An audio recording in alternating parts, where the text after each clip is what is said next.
style and develop your own style. किसी भी body का सेंटर ऑफ मास वो पॉइंट होता है जब ये ग्राउंड पे स्ट्राइक करेगा तो हम देखेंगे कि फ्रिक्शन का डायरेक्शन क्या है। प्योर रोलिंग के केसेस में हमको ये देखना जरूरी हो जाता है कि बॉडी पर फोर्सेस और टॉर्क दोनों एक साथ किस तरह से काम करते हैं। अब यहां पर मेरे पास दो बॉल्स हैं। इस बॉल को मैं हॉरिजॉन्टल डायरेक्शन में फेंकूंगा और इस बॉल को रिलीज करूंगा। बस खास बात यह है कि दोनों काम साइमल्टेनियसली होनी चाहिए। इस बॉल को मैं हॉरिजॉन्टली किसी भी वेलोसिटी से फेंकूंगा, इस बॉल को इमीडिएटली ड्रॉप करूंगा। तुम्हें बताना यह है कि इन दोनों बॉल्स में से कौन सी बॉल जमीन को पहले स्ट्राइक करेगी। अब हम उन केसेस के बारे में डिस्कशन करेंगे जिन केसेस में किसी बॉडी को किसी बिल्डिंग की टॉप से हॉरिजॉन्टल डायरेक्शन में प्रोजेक्ट किया जाता है। मींस की बॉडी यहां से हॉरिजॉन्टल डायरेक्शन में प्रोजेक्ट करी जाएगी और प्रोजेक्ट करने के बाद वो एक ट्रैजेक्टरी बना के नीचे आएगी। उसमें बॉडी में हॉरिजॉन्टल रेंज भी निकल कर आएगी, हॉरिजॉन्टल वेलोसिटी भी कुछ निकल कर आएगी। लेकिन इस केस को तुमको बेहतर समझ में आ जाए, इसके लिए पहले मैं मोशन अंडर ग्रेविटी के केसेस का सहारा लूंगा।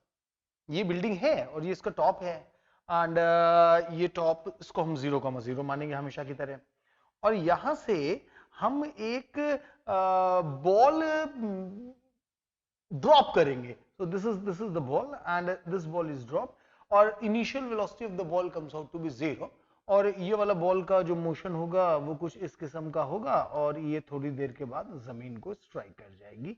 ये देखिए यहां से ऐसे जाएगी। पूरा मोशन जो है मोशन अंडर ग्रेविटी है, स्मॉल जी। बिल्डिंग की हाइट h ली गई है। हाइट के इसको वर्टिकल डिस्प्लेसमेंट बोलते हैं और ये केस हम लोग मोशन अंडर ग्रेविटी में सीख चुके हैं कैसा करना है। तो अगर आपसे बोला जाए कि बॉल को यहां से यहां तक आने में कितना टाइम लगेगा, जमीन को स्ट्राइक करने में कितना टाइम लगेगा, तो उसका कैलकुलेशन कुछ इस तरह से होगा। This is calculation of time, calculation of flight time, कुछ भी आप बोल सकते हैं। ये देखिए तो यहाँ पे लिखा गया y is equal to ut minus half gt square और 0,0 से हम वर्टिकल डिस्प्लेसमेंट देते हैं और यहाँ पर अगर 0,0 है तो ये निगेटिव हो जाएगा, तो इसको लिखा जाएगा माइनस h और u इज इक्वल टू कितना लिखा जाएगा 0 initial velocity because the body is dropped from here, छोड़ी गई यहाँ से। इसके बाद हमने कैलकुलेशन किया minus h is equal to minus half gt square, ये सॉल्व किया और t is equal to plus minus √2h upon g। यहाँ से हमने टाइम के दो रूट निकाले।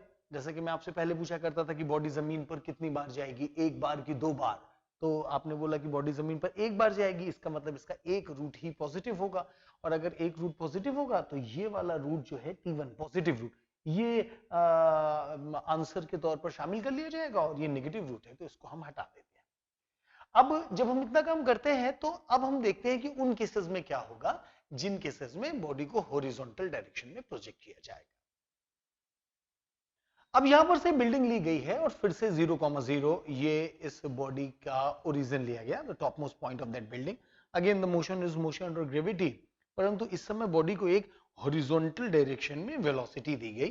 तो यहां से बॉडी को ये देखिए, ये मैंने हॉरिजॉन्टल डायरेक्शन में बॉडी को वेलोसिटी दी और बॉडी की जो ट्रैजेक्टरी होगी वो कुछ इस प्रकार होगी कि यहां से बॉडी शुरुआत में ऐसे रखी जाएगी। ये देखिए हमने इस बॉडी को हॉरिजॉन्टल वेलोसिटी दिया है और इसके बाद बॉडी एक कर्व बनाएगा और कर्व बनाने में बॉडी का जो ट्रैजेक्टरी है वो ट्रैजेक्टरी कुछ इस तरीके से आएगा और ये एक हॉरिजॉन्टल रेंज भी एक्वायर करेगा और यहाँ से पहुंचने में इसे टाइम भी कुछ लगेगा जमीन पर पहुंचने में, तो कुछ ये ट्रैजेक्टरी इस तरीके से बॉडी की ट्रैजेक्टरी यहाँ पर डिफाइन हो जाएगी। ठीक है, अब हम आपसे पूछेंगे कि यहाँ से यहाँ तक आने में कितना टाइम लगा। तो ऐसी कंडीशन में क्या होगा, तो आप अगर इसको थोड़ा सा टेक्निकली देखें कि पिछले वाले वीडियो में मैंने बताया था कि horizontal motion and vertical motion they are independent of each other, they are not disturbing each other. पहला प्रोजेक्टाइल मोशन की क्लास में जो पहला पॉइंट यही बताया गया था कि जो हॉरिजॉन्टल वेलोसिटी होती है और वर्चुअल जो वर्टिकल वेलोसिटी होती है they are mutually perpendicular and independent of each other, वो कभी दोनों को डिस्टर्ब नहीं करते। इसका मतलब क्या हुआ कि मैं आपसे पूछूं कि यार इस हॉरिजॉन्टल वेलोसिटी ने बॉडी को नीचे लाने में क्या रोल प्ले किया, तो आपका आंसर होगा सर कोई रोल नहीं प्ले किया, इसका काम तो बॉडी को आगे बढ़ाना है। तो वर्टिकल डायरेक्शन में बॉडी की वेलोसिटी क्या हुई, तो वर्टिकल डायरेक्शन में अभी भी बॉडी की वेलोसिटी 0 ही हुई है। ध्यान रखना, हमने बॉडी को हॉरिजॉन्टल डायरेक्शन में भी वेलोसिटी दी थी, हाँ, वर्टिकल डायरेक्शन में अभी भी बॉडी की वेलोसिटी जीरो है, और अगर हम वर्टिकल मोशन को इंडिपेंडेंटली कैलकुलेट करते हैं तो अभी भी हमारा कैलकुलेशन यही होगा, y is equal to ut minus half gt square. Again, the height of the building is taken h as h. This is the height of the building h.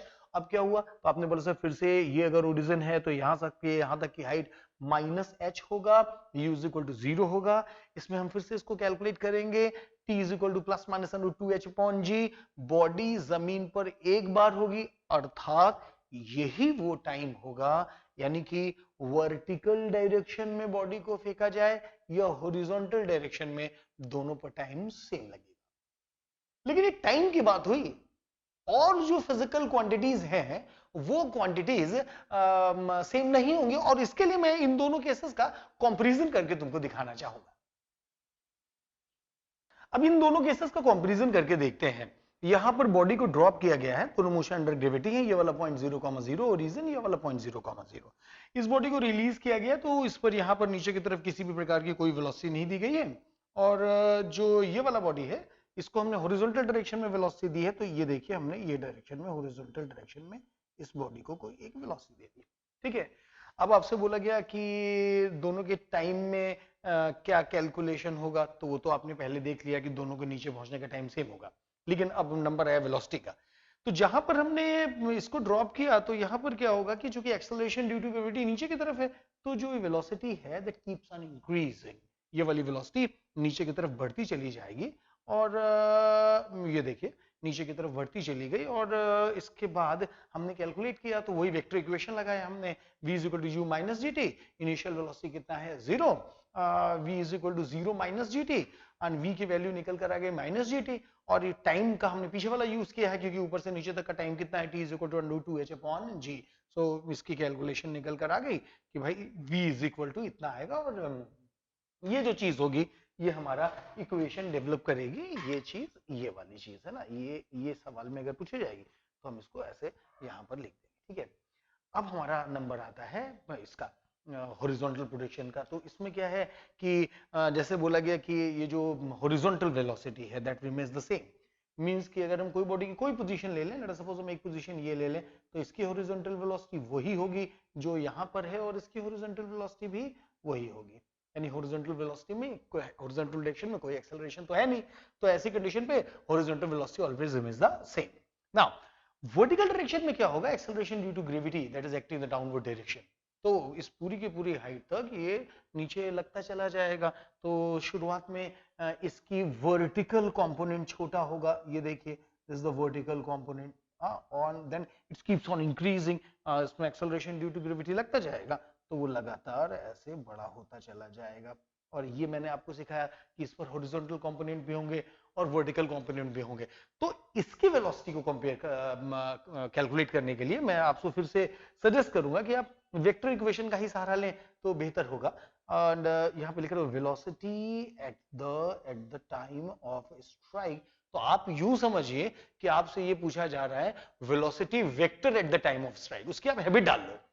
ठीक, तो पूछा जाएगा तो ठीक बात है, नहीं पूछा जाएगा तो अपना मैग्नीट्यूड ही कैलकुलेट कर लेना. लेकिन मुझे लगता है कि अगर आप वेक्टर से पहले कैलकुलेट करोगे तो उसका मैग्नीट्यूड जो है वो ज्यादा बेटर कैलकुलेट होकर आएगा. देखिए कैसे.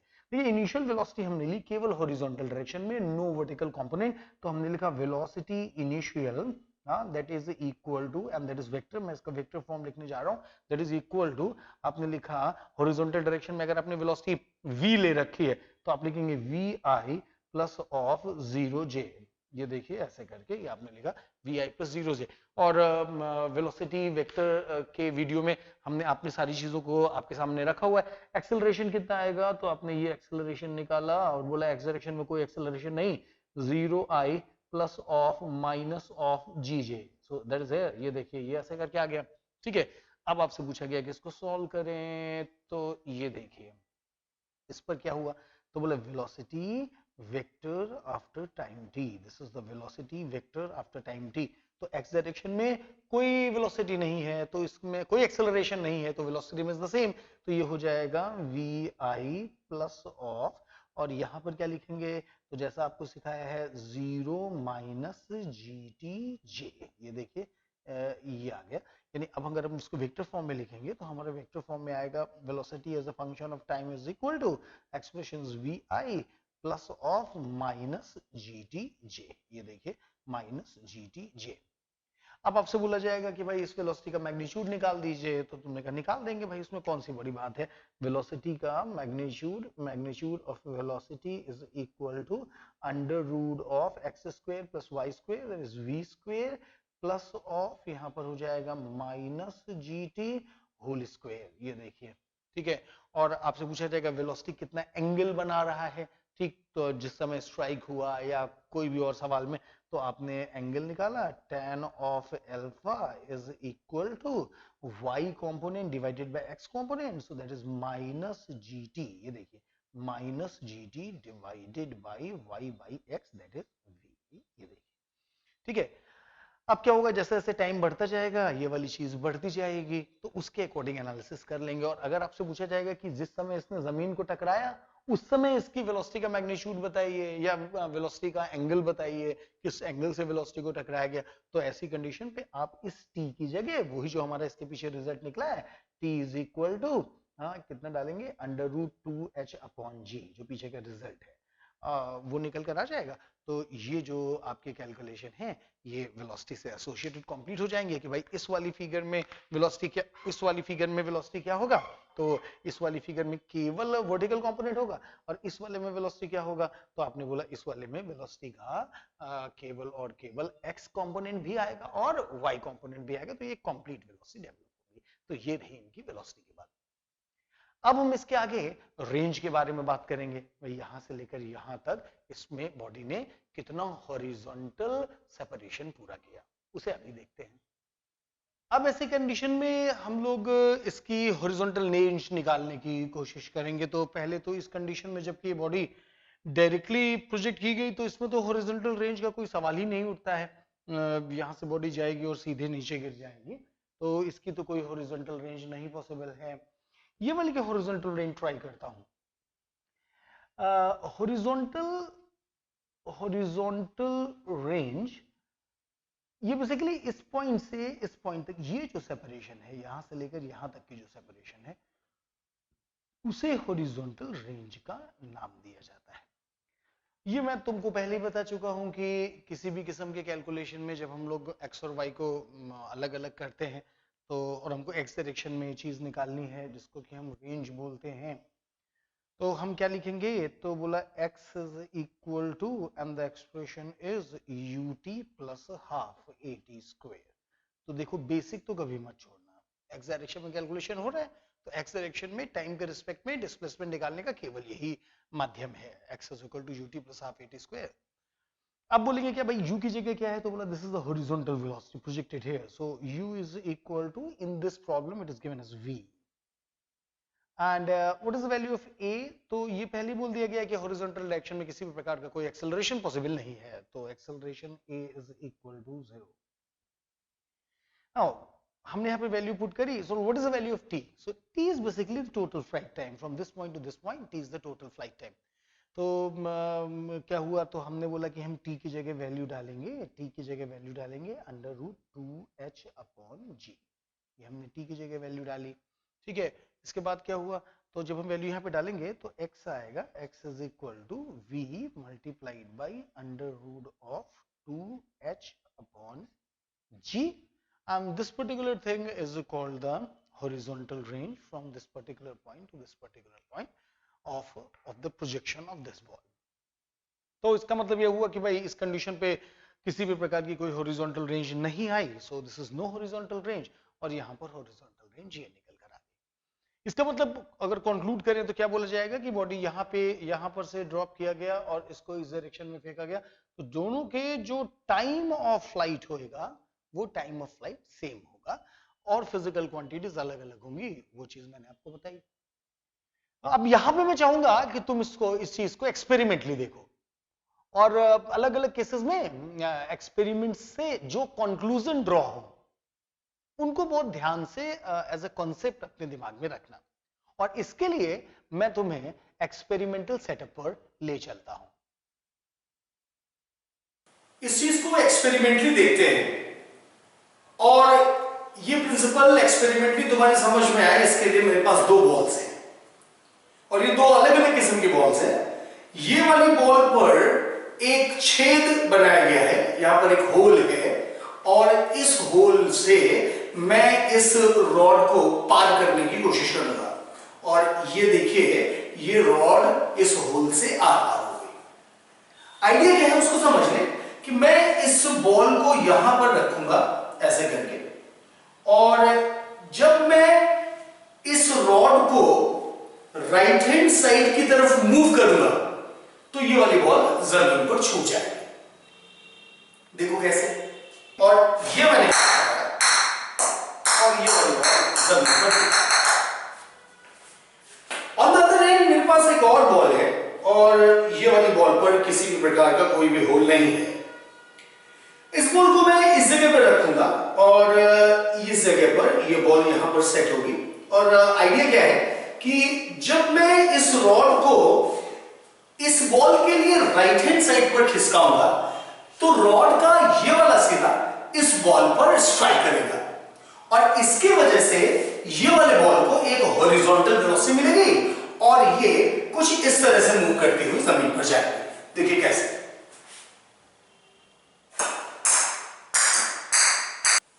अब मेरी कोशिश ये होगी कि मैं इस बॉल को यहां पर रखूं, इस बॉल को इस जगह पर रखूं और जिस बॉल में होल है उसे मैं यहां पर सेट करूं और ये वाली बॉल को मैंने इस होल के थ्रू आर पार किया, ये देखिए, और ये वाली बॉल को यहां पर इस जगह पर लगाया, ये देखिए।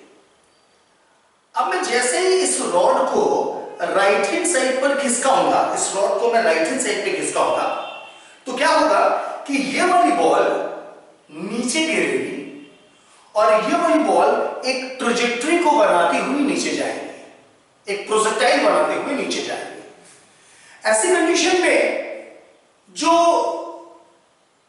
फिगर आएगी उसको थोड़ा ध्यान से देखना, जो बॉल्स की ट्रेजेक्टरी आएगी उसको थोड़ा ध्यान से देखना।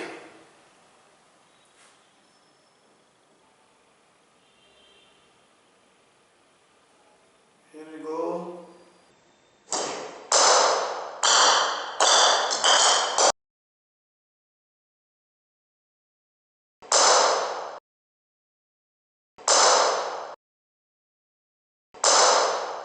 अब मैं चाहता हूं कि इस एक्सपेरिमेंट को तुम एक बार और देखो। अब मुझे मालूम नहीं कि तुम्हारा ध्यान इस बात पर गया कि नहीं। किस बात पर? जब बॉल जमीन पे टकराई थी तो साउंड डेवलप हुई थी उस पर। 2 बॉल्स मेरे पास भी है और अगर ये बॉल जमीन पर अलग अलग टाइम पर टकराती तो साउंड कुछ ऐसा आता, लेकिन चूंकि बॉल एक साथ टकराई है इसलिए जो साउंड है वो ऐसा आया। ये देखिए, इसका मतलब क्या हुआ कि चाहे हम कितनी भी हॉरिजॉन्टल वेलोसिटी बॉडी को दें, दोनों बॉल्स जमीन पर हमेशा सेम टाइम पर आएगी। एक बार इसे और देखना और साउंड टकराते समय जो साउंड पैदा हुआ है उस पर एक बार ध्यान और डालना।